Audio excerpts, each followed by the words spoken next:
are three players to buy, hold, or sell ahead of week 3 in fantasy football. For our first player in the buy section, I'm going with Mike Evans. Mike Evans has had a pretty mid start to the year, only scoring 10 points in each of his 2 fantasy games. However, look at the targets, look at the usage, look at the involvement. Exactly, it's still the exact same usage we're used to seeing. I would buy low on bro, ASAP. For the player I'll be holding is Ladd McConkey. So Ladd McConkey was my second round pick in my 12-man fantasy league, and he's just not been doing as well as I thought. This is largely due to the presence of Keenan Allen being back on the team, Justin Herbert's classic OG favorite target. And also, Quentin Johnson is good all of a sudden. However, I don't expect this to last. And we all know what Quentin Johnson is. Good for bro, I'm happy to see him doing well. I just don't expect it to last. We all know who he is.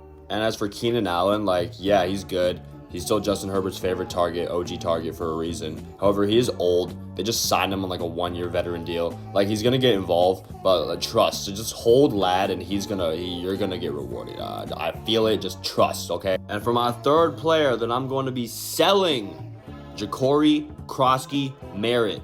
Bill. So everyone's going crazy about JCM, Bill, Krosky, Marriott, whatever, because Austin Eckler's out for the season with a torn Achilles, setting him up in line to be the bell cow running back for the Commanders, right? Think about it like this. At your job, if your CEO, one day, he just falls into a coma, okay, well, that sucks. So what are you going to do? Are you going to just promote your newest team member that you have the least capital on? JCM was a 7th round pick to replace her CEO. I don't think that's how it works. And he's still pretty good. He had a good week 1. He had 8.2 yards per carry, which is pretty solid. However, this is his peak value right now. If he has a bad game after this week 3, it's over. You got to sell him now if you need a receiver or anything that you can get value for him now. I just think that my analogy, like I said, you're not promoting, you're not replacing your CEO with your team member.